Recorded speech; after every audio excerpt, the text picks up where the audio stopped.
You ask Tiger to solve. This deals with linear equations with one unknown.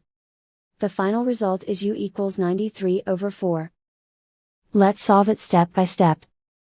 Group all constants on the right side of the equation. Subtract 51 over 2 from both sides. Group like terms. Combine the fractions. Combine the numerators.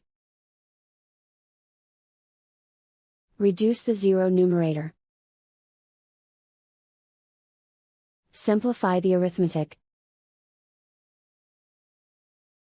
Find the lowest common denominator. Multiply the denominators.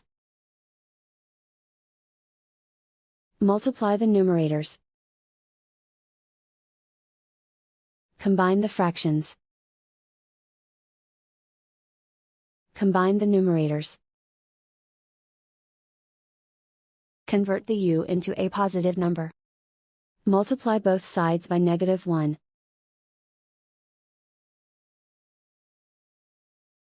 Remove the ones.